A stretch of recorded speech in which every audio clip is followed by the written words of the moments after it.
What is up, guys? My name is Sawcasm, and today I have an AK47 Domination Ground War MOAB on the map Resistance, and I'm using the 2 attachment proficiency as well as the extended mags and the silencer attachments. So I feel like this gun setup, silencer and extended mags, is pretty versatile and is pretty much one of my general setups for most of the assault rifles as well as most of the SMGs. So if you have any gun that you like, either an assault rifle or SMG, but you don't necessarily know what attachments to use for it, this is, like I said, one of my standard setups that you could pretty much slap on almost any gun, and it does work pretty well because it is so, I don't want to say generic, but it is pretty versatile. So yeah, try it out with any gun you like. Maybe if you don't have a specific setup that you like with that gun, definitely try it out because it does work with a lot of guns. Now, this MOAB is around like 3 minutes 20 seconds, somewhere around there, and every once in a while everybody on this game runs into a group of campers who just sit in the back of one area of the map for a part of the game, and they just camp there with their claymores, bouncing betties. They just sit there and control that area, like overlook a position, and that's what these guys are doing pretty much the whole game. I had to deal with these campers, so you see it coming up right here. I see a group of them. They like to choose different areas of the map, and they all group up. So right here you see there's like 3 of them. I see 3 of them. I sneak up on that guy, and then I get this guy, and there's tactical insertion right there. Theater mode makes it look kind of weird, but I was able to take them out pretty easy because I flanked them, and that's definitely what you want to do when you run into a group of campers like this. Those snipers sitting in the back.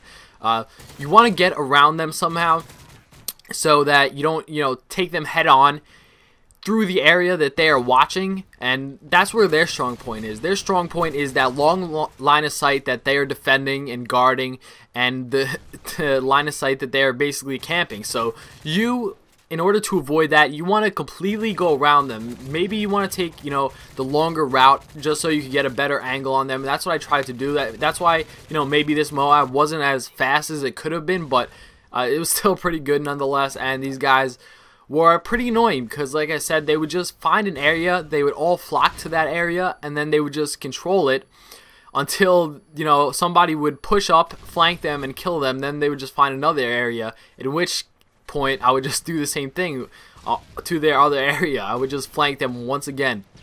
And yeah, like I said, that's definitely what you want to do. Now, you do want to be careful when you are flanking them because, of course, campers and claymores and bouncing betties go hand in hand. Those campers and snipers, they just love to use those to cover their back. So, if you're on a specialist bonus, this is really good because, you do have sit rep, which allows you to see that, which is really awesome, and you could kind of be prepared for that before they even get a chance to explode.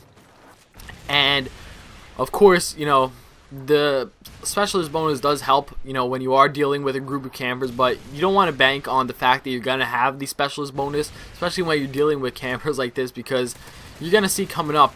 Right now, the area they're controlling is that back building to the left, and they were just pretty much guarding B pretty well, which is why my team was having a really hard time capturing the flag. So I decided to call in my MOAB right away and, get them off of that area so that my team could capture the flag and hopefully make a comeback, because right now we are we're down a little bit. So, we were able to hop on this flag like you see here.